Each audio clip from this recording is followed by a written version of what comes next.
Hello दोस्तों, आप सभी का स्वागत है क्लाइमैक्स सिटी पर। सो गाइस, इतने दिनों बाद हम वापस आ चुके हैं American science fiction romantic movie 2004 के साथ, जिसका नाम है external sunshine of the spotless mind, जिसे डायरेक्ट किया था माइकल गॉन्ड्री ने। आपको बताना चाहूंगी कि ये मूवी स्टार्टिंग में थोड़ी कंफ्यूजिंग लगती है, बट लेटर सब क्लियर होने लगता है। So without a further ado, let's get into the movie. कहानी की शुरुआत में हमारी मुलाकात होती है जॉयल बैरी से, जो अपने रूम में सो के उठता है एंड रेडी होकर अपने काम में जाता है, जहां उसके कार में स्क्रैच लगा हुआ था। जॉयल को लगता है कि ये सब उसके पड़ोसी ने किया है, इसलिए वो उनके कार में एक नोट छोड़ के जाता है। एनीवे, जॉयल आज ऑफिस नहीं जाता और अपने मैनेजर से झूठ बोलकर मॉन्टॉक के बीच में घूमने जाता है। जॉयल ये समझ नहीं पा रहा था कि आज वो क्यों बीच घूम रहा है और डायरी में अपनी चीजें लिखता है, जो कि काफी अजीब बात थी, क्योंकि उसे ऐसा लग रहा था कि पिछले 2 सालों से उसने कुछ भी नहीं लिखा है एंड पन्ने भी फटे हुए हैं। इसी बीच जॉयल को बीच में एक लड़की मिलती है जो उसकी तरफ देख रही होती है, बट जॉयल उसे इग्नोर करके चला जाता है क्योंकि वो लड़कियों के साथ बातचीत करने में पीछे रहता था। देन हम देखते हैं कि वो लड़की उसी रेस्टोरेंट में जाती है जहां जॉयल बैठा था और उसे देख के वेव करती है, बट जॉयल हंस के टाल देता है। अगले सीन में हम देखते हैं कि जॉयल एक बस में बैठा रहता है कि उस बस में भी वो लड़की रहती है एंड थोड़ी देर में वो लड़की जॉयल से बात करने लगती है और अपना नाम क्लेमेंटाइन बताती है। दोनों एक दूसरे से फ्रैंकली बात करते रहते हैं और अजीब बात ये थी कि समवेयर ये दोनों एक दूसरे के बारे में पहले से कुछ बातें जानते थे।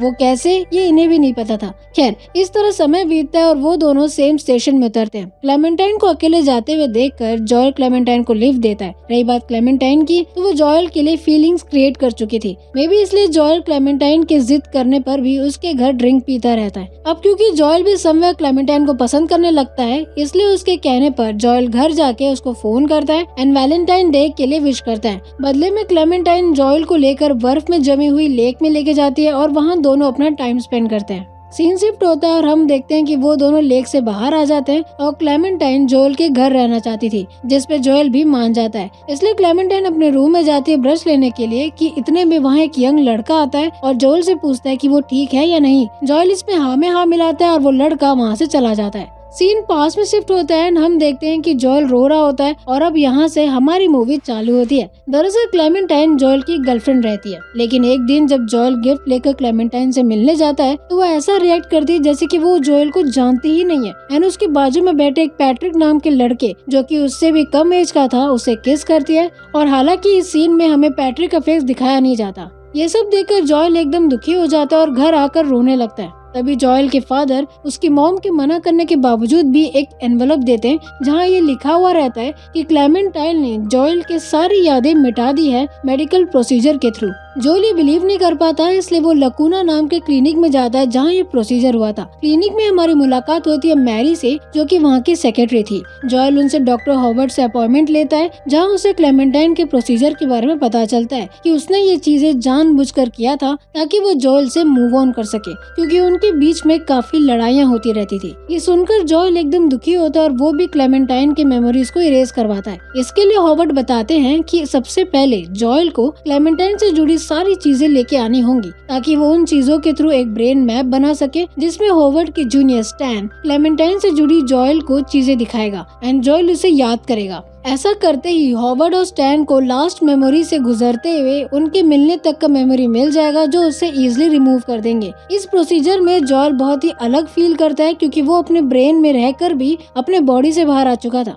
खैर, डॉक्टर हॉवर्ड क्लेमेंटाइन की चीजों से ब्रेन मैप बना चुके थे। अब मेमोरी हटाने के लिए उन्हें जॉयल को उसके घर में लेटाकर उसके ब्रेन से मेमोरी इक्विपमेंट्स के थ्रू हटानी होगी एंड यही काम करने के लिए जाते हैं स्टैन और पैट्रिक, यानी वही लड़का जो इस वक्त क्लेमेंटाइन का बॉयफ्रेंड है। रही बात जॉयल की, तो वो गहरी नींद में रहता है एंड उस वक्त में पहुंचता है जब उसने आखिरी बार क्लेमेंटाइन को देखा था। इस मेमोरी में क्लेमेंटाइन घर लेट आई हुई थी और ड्रिंक भी की हुई थी, जिसके चलते उसने गाड़ी ठोक दी। इसी बात को लेकर दोनों के बीच में बहस हो जाती है। गुस्से में आकर जॉयल उसे दूसरे के साथ सोने का गलत इल्जाम लगाता है, जिससे क्लेमेंटाइन घर छोड़ के चली जाती है। जॉयल उसे रोकने के लिए जाता है, बट समवेयर उसे पैट्रिक की वॉइस आती है जो ये कह रहा होता है कि उसने क्लेमेंटाइन को प्यार करना चालू कर दिया था जब वो प्रोसीजर के लिए आई थी, प्लस उसने उसके अंडरवियर भी चुरा ली थी। जॉयल इन आवाजों से पैट्रिक को लेकर चीजें धीरे धीरे समझ रहा था, बट इससे पहले वो क्लेमेंटाइन को रोक पाता वो मेमोरी गायब हो जाती है एंड जॉयल दूसरे मेमोरी में आ जाता है। इस मेमोरी में ऐसा होता है कि जॉयल और क्लेमेंटाइन बाहर घूमने जाते हैं कि दोनों के बीच में कन्वर्सेशन होता है, जहाँ क्लेमेंटाइन कहती है कि उसे एक बच्चा चाहिए, लेकिन जॉयल बोलते हैं कि इसके लिए क्लेमेंटाइन अभी रेडी नहीं है। एंड अगेन दोनों के बीच में लड़ाई हो जाती है, जिससे जॉयल गुस्से में वहाँ से चला जाता है और ये मेमोरी भी गायब हो जाती है। यहाँ बाहर जॉयल के रूम में मैरी आती है और स्टैन को किस करती है। पैट्रिक जानता था कि मैरी उसे पसंद नहीं करती और वो ये बात स्टैन को बता ही रहा था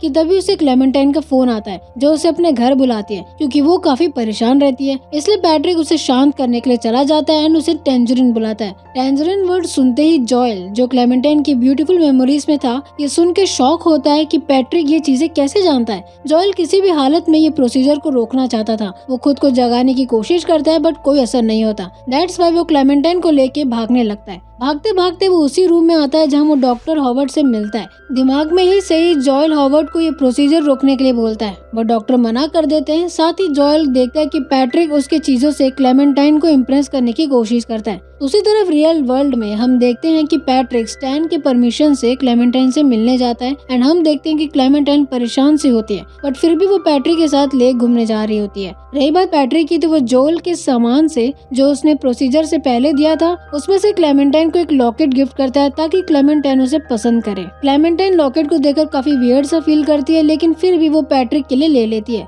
यहाँ पैट्रिक ये कोशिश कर रहा था कि वो जॉएल के तरीके से क्लेमेंटाइन को पटा लेगा, इसलिए जब वो दोनों लेक पे जाते हैं तो पैट्रिक जॉएल की कही हुई बातें जो एक लेटर पे लिखी हुई थी उसे रिपीट करता है, जिससे क्लेमेंटाइन पहले से भी ज्यादा बेचैन फील करती है एंड वहाँ से जाने लगती है और उसे संभालने के लिए पैट्रिक भी उसके पीछे पीछे चला जाता है। यहाँ घर पर स्टैन और मैरी टाइम एंजॉय करते हैं, ड्रिंक्स लेते हैं और सेक्स करते रहते हैं। रही बात जॉएल की, तो जितने भी झगड़े वाले मेमोरीज थे उसे रिमूव कर दिया गया था। अब जॉएल एक हैप्पी मेमोरी में रहता है, जहाँ जॉएल और क्लेमेंटाइन एक फॉरेस्ट एरिया में घूमने जाते हैं। मौका देखकर जॉएल अपने मेमोरी में मौजूद क्लेमेंटाइन को सब बता देता है। सारी बातें सुनने के बाद क्लेमेंटाइन सजेस्ट करती है कि अगर जॉएल उसे लेकर ऐसी यादों में चले जाए जो ब्रेन मैप में नहीं है, तो शायद वो इस चीज से बच सकते हैं। बात मानकर जॉएल अपने बचपन के एक टाइम पे फोकस करता है एंड सडनली वो बचपन वाले टाइम में आ जाता है क्लेमेंटाइन को लेकर। उस मेमोरी में जॉएल एक बच्चे के रूप में रहता है और क्लेमेंटाइन उसके आंट के वेश में थी।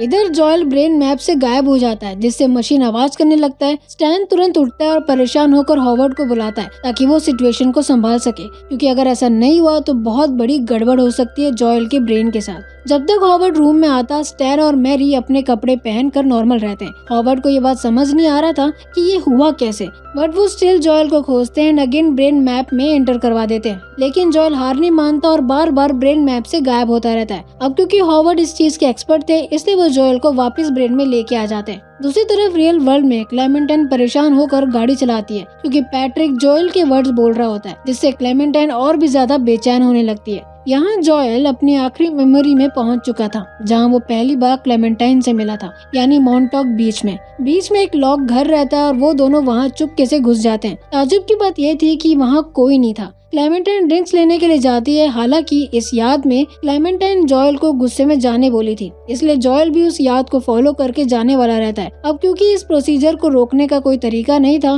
दैट्स व्हाई जॉएल जाने से पहले आखिरी बार क्लेमेंटाइन से मिलता है और क्लेमेंटाइन गले लगाकर और उसके कान में विस्पर करती है मॉन्टॉक बीच। इधर जॉएल के अपार्टमेंट में हॉवर्ड और मैरी अकेले थे, क्योंकि स्टैन कुछ लेने के लिए बाहर गया था। मैरी और हॉवर्ड के बीच में कन्वर्सेशन होता है और अचानक से मैरी हॉवर्ड को किस कर देती है और डिक्लेयर करती है कि वो हॉवर्ड को पसंद करती है। हॉवर्ड उसे समझाता है कि वो शादीशुदा है, बट अगेन वो दोनों किस करने लगते हैं। स्टैन जो बाहर खड़ा होकर घर के विंडो से सब देख रहा होता है कि तभी वहाँ हॉवर्ड की वाइफ आ जाती है। स्टैन तुरंत कार का हॉर्न मारता है ताकि हॉवर्ड बाहर की ओर देखे, लेकिन हॉवर्ड की वाइफ किसिंग सीन देख ली थी और स्टैन को मार कर वहाँ से जाने लगती है। अपनी वाइफ को जाते हुए देखकर हॉवर्ड और मैरी रोकने की कोशिश करते हैं। मैरी चिल्ला के कहती है कि ये गलती हॉवर्ड की नहीं उसकी है, बट हॉवर्ड की वाइफ बोलती है कि ये हमेशा तुम्हारा ही था, तुम खुद ही पूछो इनसे। ये कहकर वो वहाँ से रोते हुए चली जाती है। मैरी कुछ समझ नहीं पा रही थी और हॉवर्ड से पूछने पर उसे पता चलता है कि दरअसल मैरी और हॉवर्ड रिलेशनशिप में थे, लेकिन मैरी रिलेशनशिप खत्म करके मूव ऑन करना चाहती थी, जिसमें सबकी भलाई है, इसलिए हॉवर्ड मेमोरी गायब करने का प्रोसीजर कर रहा था। ये सब सुन के मैरी एकदम अपसेट होती है और ऑफिस जाके अपने फाइल्स ढूंढती है, जहाँ उसे प्रोसीजर के वक्त रिकॉर्ड किया हुआ टेप मिलता है। मैरी टेप रिकॉर्ड सुनती है, जहाँ वो कबूल कर रही होती है कि वो ये प्रोसीजर करना चाहती है। ये चीज मैरी के लिए इतना अनएक्सपेक्टेड था, इसलिए वो एकदम हार्ट ब्रोक फील करने लगती है। अगले सीन में हम देखते हैं कि सुबह होने वाली है और जॉयल की मेमोरी भी इरेज हो चुकी थी, इसलिए हॉवर्ड और स्टैन सामान वगैरह पैक करके वहाँ से जाने लगते हैं। रही बात जॉयल की, तो हम अगेन मूवी के स्टार्टिंग सीन में आ जाते हैं, जहाँ हम देखते हैं कि वो सुबह उठता है और बीच की तरफ जाने लगता है। एंड इसी के साथ हम प्रेजेंट टाइम में आ जाते हैं, जहाँ क्लेमेंटाइन ब्रश लेने जाती है। तभी पैट्रिक आता है एंड जॉयल से उसकी हालत पूछता है, जिसमें जॉयल सब सही है बोलता है। यहाँ मैरी अपना जॉब छोड़ चुकी थी एंड अपने टेप के साथ जॉयल और क्लेमेंटाइन के टेप रख ली थी। इतने में वहाँ स्टैन आता है, जिसे देखकर मैरी पूछती है कि क्या तुम्हें मेरे और हॉवर्ड के बारे में पता था। स्टैन बोलता है कि नहीं, मुझे इस बारे में कुछ आइडिया नहीं था, मुझे लगा तुम बस एक अच्छे दोस्त हो। साथ ही स्टैन ये भी बोलता है कि वो मैरी को पसंद करता है। मैरी जॉयल और क्लेमेंटाइन के रिलेशनशिप को सुधारने के लिए दोनों के टेप्स उनके घर में पहुंचा देती है, क्योंकि उसे ये एहसास हो चुका था कि ये काम काफी बुरा है। इस बात से अनजान क्लेमेंटाइन ब्रश वगैरह लेके आ रही होती है, जहाँ उसे मैरी का रखा हुआ फाइल में, जो उसने पोस्ट के थ्रू क्लेमेंटाइन के घर छोड़ दिया था, उसे लेकर वो कार में बैठती है और एनवेलोप से टेप निकाल कर कार में चलाती है। टेप रिकॉर्डर की बातें सुनकर जॉयल एकदम नाराज हो जाता है और क्लेमेंटाइन को कार से बाहर निकालता है और अपने घर की तरफ निकल पड़ता है।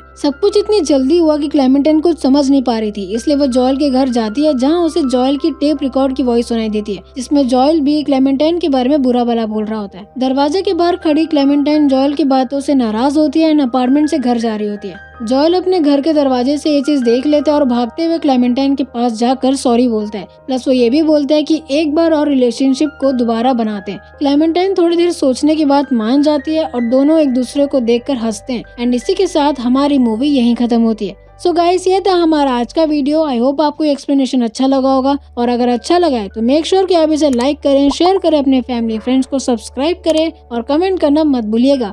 मिलते हैं नेक्स्ट वीडियो में, तब तक के लिए गुड डे।